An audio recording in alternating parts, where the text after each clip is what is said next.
CNN just humiliated Elon Musk's latest political ploy, and I have to say, in a dark and uncertain time, this is at least fun. Welcome back to Occupy Democrats. I'm David Reddish.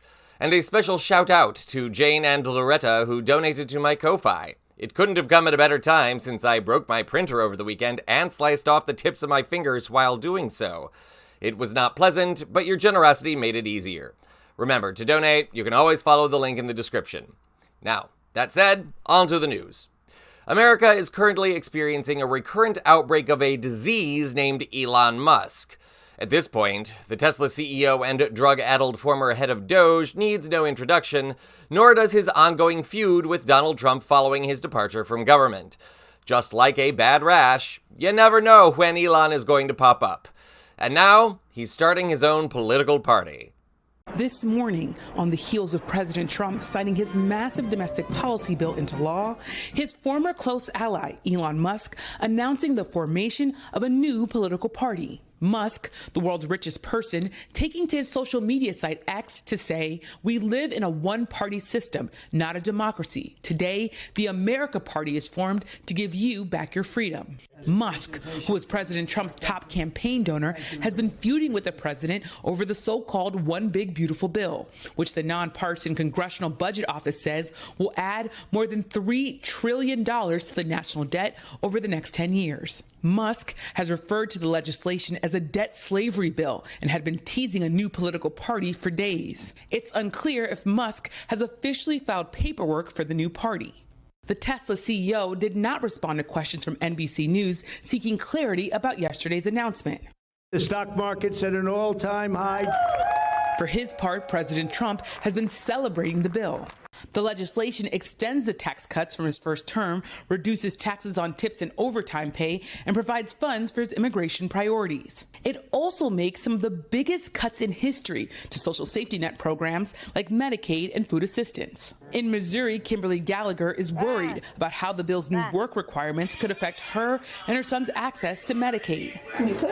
Her son Daniel has a rare genetic disorder and autism, and she is his primary caregiver. Medicaid is in every facet of our life. It's not just medical, it's financial, it's care.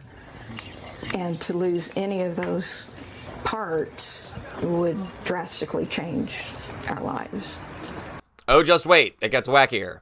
You know, there is a temptation to praise Elon Musk for coming out against the budget abomination Trump signed into law on Friday. He was correct to criticize it, and as that segment pointed out, at least 12 million people are likely to lose their health care. That also says nothing of how the new budget transfers wealth from working and middle-class Americans to the uber-rich, how its cuts to energy subsidies will make the cost of energy rise, or how it will starve people. For more on all of that, see our other videos here on the channel. Back to Elon. Over the weekend, Musk launched his new party amid plenty of online fanfare. Third parties in the United States are a historically tough sell, but with all of Elon Musk's mystique, resources, and his merry bunch of groupies, maybe he can make it work? As it turns out, not quite. Today, CNN ran this bit of bad news for Elon.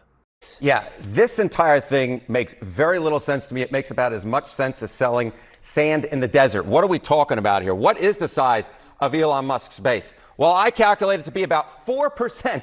Just 4%, 1, 2, 3, 4% of all voters. What is that base made up of? Well, it's those who view Elon Musk favorably and the GOP unfavorably. We're talking just about 4% of all voters out there, because it turns out most of the people who like Elon Musk already like the GOP already. That is, they already have a party for him. In my mind, there is just no base for Elon Musk's third party in the electorate, at least initially speaking. That's right, folks. 4%. I'm pretty sure write-in candidates get higher popularity. Hell, I think the Whig Party and the American Communist Party do better.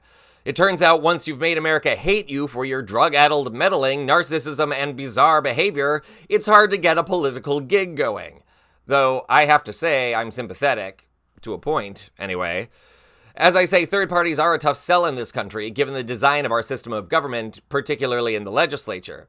Other actual beloved celebrities or public advocates, Ralph Nader, Ross Perot, Gore Vidal, and Dr. Benjamin Spock, and even, Lord help us, Pat Buchanan, have all tried to start third parties, and all have failed miserably when it comes to picking up votes or, winning elections. The whole reason parties exist in the first place. And as Harry Enton correctly points out there, Musk has no base. The people that liked his financial approach are called Republicans, and they love Donald Trump more than they love him. The people that hate his policies and find Elon personally disgusting are called rational people, or, as we are more commonly referred to, Democrats. So, message to Mr. Musk. Maybe it's time to go back and focus on your companies and, say, designing cars that don't look like toaster ovens. Stay in your lane, Elon. Excuse the phrasing. Or better yet, divest, step down, and leave all of us in peace. America can do much better than the rash known as Elon Musk. This is Occupy Democrats.